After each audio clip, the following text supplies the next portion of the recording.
ako narinig. Sabi ko, mauna ka na at umalis ka na sa harapan ko. Ako na mag-atid sa girlfriend ko. Girlfriend? Oo, bakit? Ano naman ngayon sa'yo? Hindi na, umalis ka na. Tara, babe. Masyadong mapapil to, driver mo.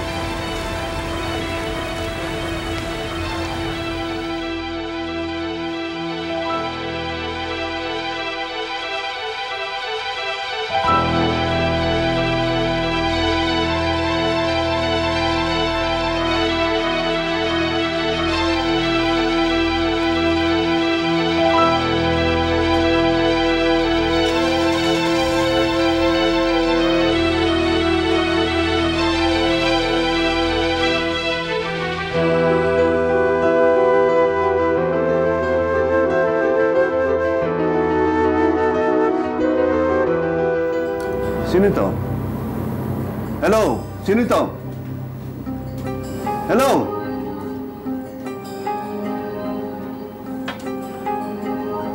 Sino yung tumawag? Lalaki. Pero biglang binaba ang telepono eh. Baka prank caller. Alam mo kasi usong-uso ngayon yan eh. Yung mga nanloloko. Gusto ko na nga papalitan yung telephone number natin eh. Nang tumigil na sila ng kaluloko sa atin. Siguro nga, prank caller.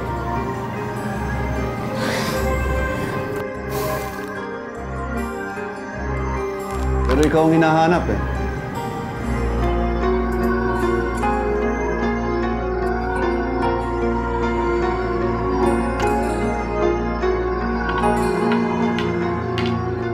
Pare, pwede ba kita makausap? Sure, tungkol saan? Hindi tungkol saan, kundi tungkol kanino. Kay Cathy? Oo. Sinubukan kita pagbigyan, pero sinabi ko sa'yo, ala-ala sa pagiging magkaibigan natin. Lalayo ako sa kanya. Pero parang wala ka na may intensyon. Kaya ano?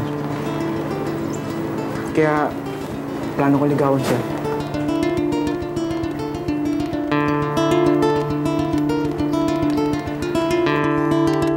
Ano pang gusto mo orderin? Kung ano lang gusto mo, yun na rin ako, okay lang sa akin. Sige. Gusto mo spaghetti? Sige. Waiter.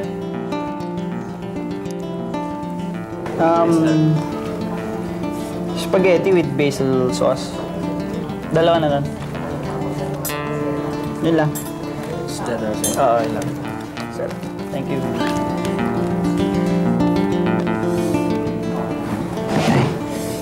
Anong gusto mong gawin after? Gusto mong manood ng sine? Or go to a bar? And then afterwards, we can go to a quiet and private place.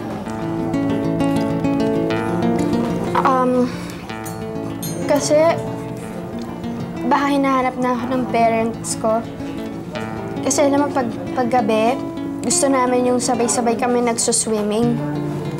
Doon ba sa may pool? Kapag gabi? Di ba malamig yun? Buti hindi kayo nagkakasakit. Hindi, yun nga yung gusto namin, yung malamig, yung bang cold. Interesting, ha? Hindi ka ihiya ka ba? Ha? Hindi ko sabihin, wala ka bang kapatid? Oo, wala akong kapatid. Mag-isa lang ako. Kaya nga yung parents ko stricto, hindi nga ako pinapayagang naglalabas eh. That's what I like about you. Alam mo ba yun? You've got breeding, hindi ka cheap at kalikarin.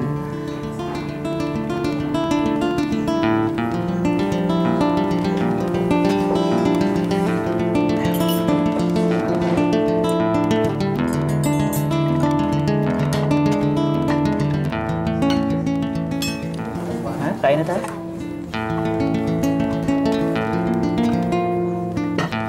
Thank you.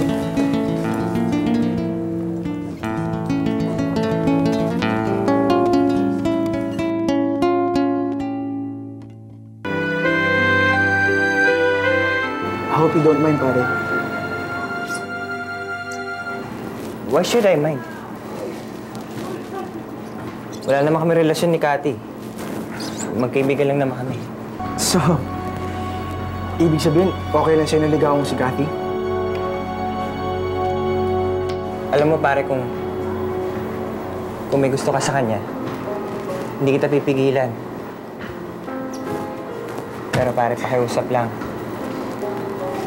Huwag mo siyang lolokohin. Mabait si Cathy. And she deserves to be loved. Sigurado ka pare, okay lang sa'yo? Hindi ba ikakasira ng pagiging magkaibigan natin to? Huwag kang mag-alala. Wala kang maririnig na angal mula sa akin. Just treat her right. Mahalin mo siya. Dahil kung hindi, ako unang-una mong makakalaban.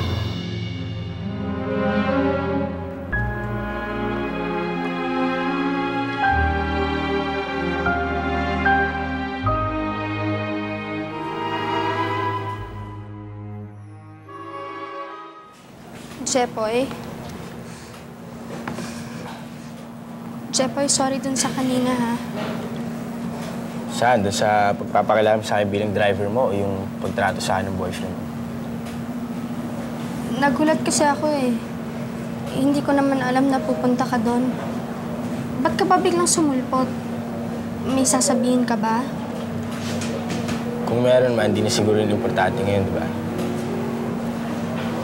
Jepoy, sorry talaga, ha? Hindi naman sa kinakahiya kita, pero hindi lang talaga kita na ipakilala ng maayos kay Mark kasi... Kasi hindi niya alam ang tunay mong pagkatao. Ganun ba?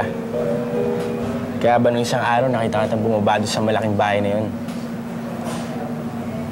Mauna na ako, magbibis pa ako. Hanggang kailan ka magpapanggap?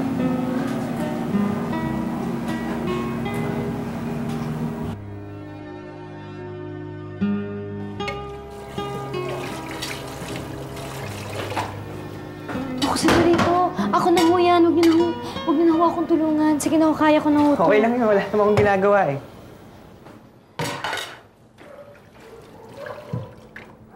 O nga pala, Cathy. Kinausap ako ni Joseph kanina, eh. Humihingi siya ng tulong para ligawan ka. Sabi ko, okay na.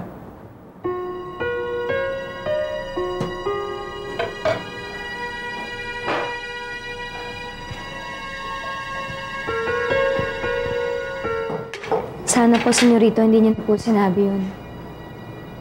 Total, hindi ko rin naman po siya sasagutin. Bakit naman hindi? Dahil hindi ho kami nababagay sa isa't isa. Napakalayo ho ng agwat ng pamumuhay namin. Bakit? Dahil ba sa may kaya siya at nahirap ka lang, ganun ba? Catherine, hindi sapat na dahilan yun para hindi mo pagbigyan ng pagkakataon ng panliligaw sa'yo ni Joseph. Tsaka isa pa, mabait naman na tao yun eh. Sigurado ako hindi ka sasaktan nun. Paano naman ho kayo nakakasiguro?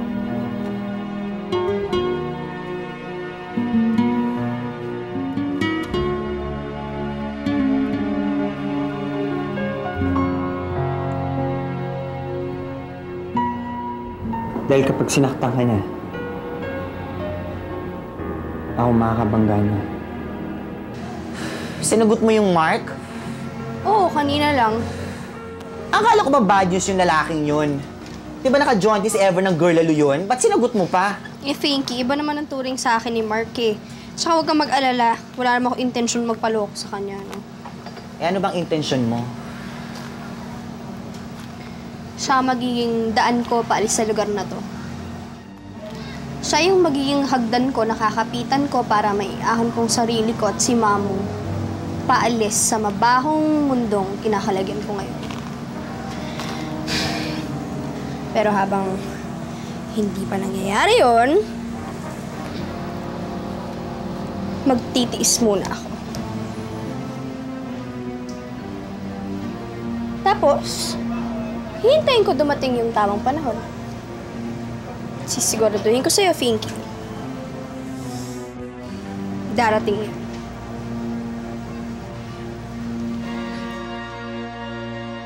Malamangga. Alam mo ba, ang Clarissa, may mayamang jowa daw. Saan mo naman narinig yung masamang balita na yan?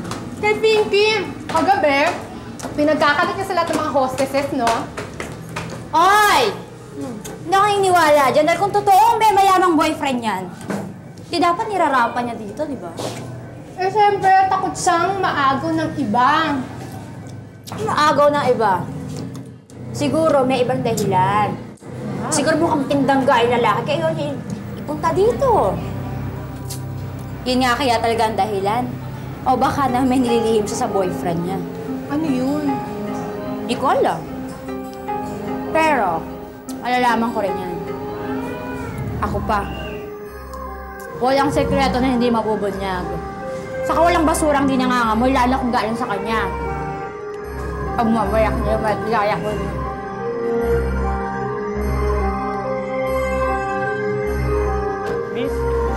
Miss, si Clarissa, nandiyan ba? Ho? Sino Clarissa?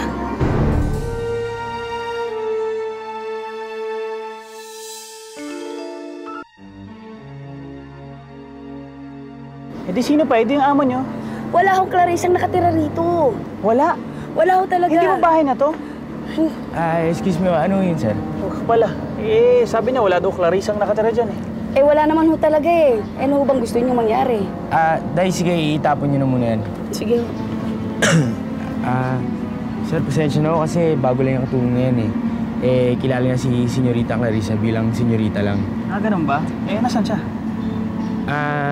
Nagpunta na sa eskwelahan. Hinatid mo na? Oo. Ganun ba? O, sige Sige, punta ako na lang.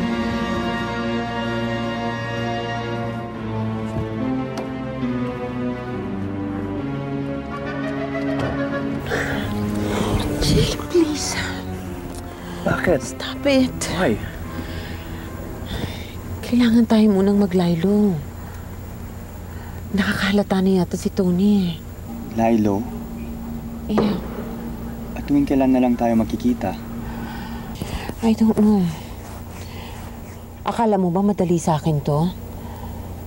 Pero we have to do it.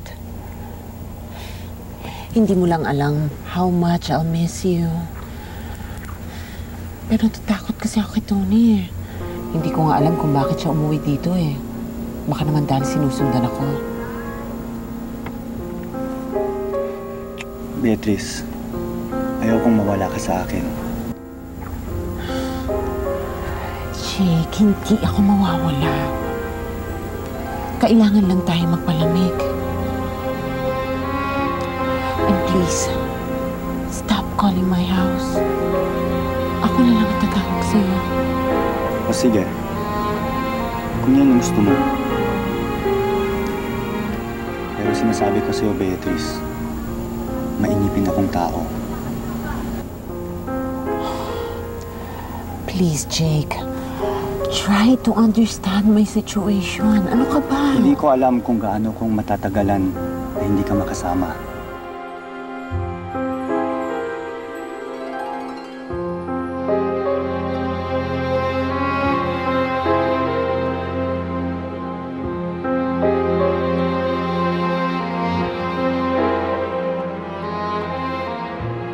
Hi, babe.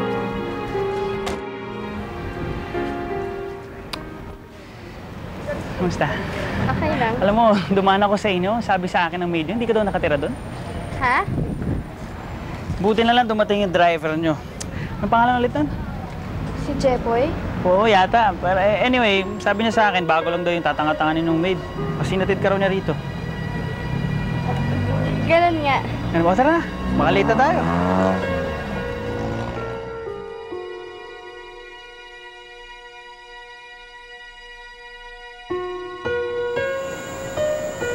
Hi, Cathy. Cathy, para sa'yo. Naku, hindi na ho sana kayo nag-abala pa. Bakit? Wala naman siguro masama kung magbigay ako ng flowers at chocolate sa babaeng nililigawan ka, di ba? Sir Joseph, hindi ko matatanggap yung bulaklak at tsokolating ibinibigay ninyo sa akin. Pati na rin ho yung panliligaw nyo.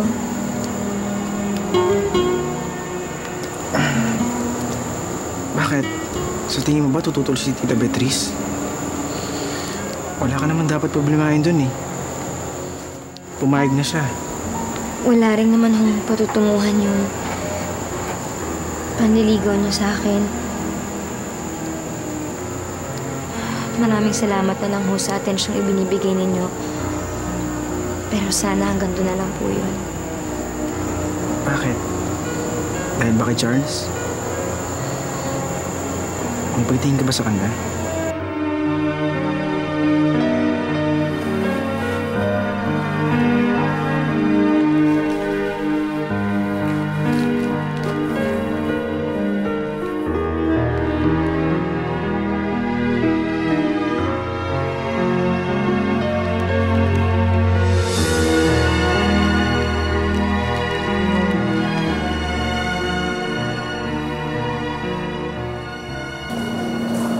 Jepoy,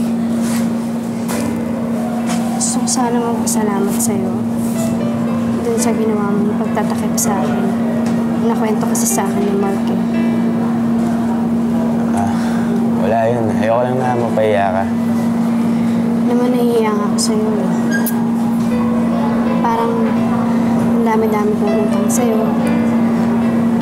Hindi ko nga maisip kung paano ko babayaran. Parang Hindi mo niningil eh. Tsaka kahit kailan hindi ako maniningil. Eh, sa akin, basta makita kong okay ka, masaya ka, sapat na kabera na yan para sa akin. bakit mo ba ginagawa ang lahat ng ito para sa akin? Dahil mahal kita.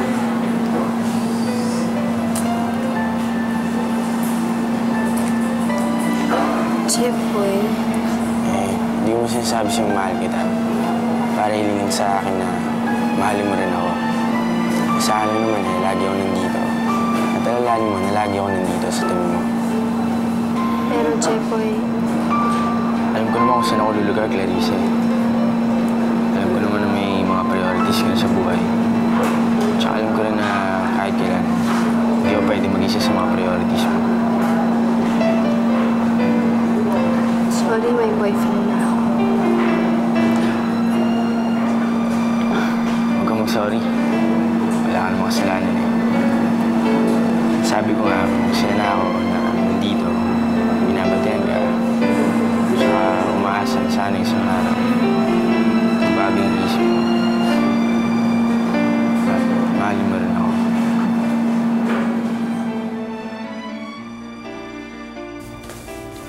Hoy, ano bang pinapanood mo at nakangiti ka pa dyan, ha? Ano naman po na natutuwa lang ako dito ng daddy, oh. Ay, tingnan niyo. Ang lapit-lapit nila sa isa't isa.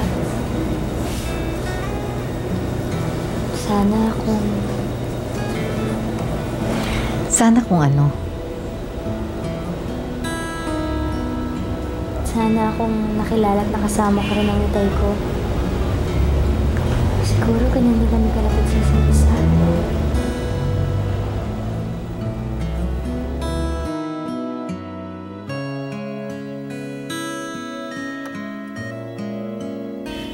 Halika na nga.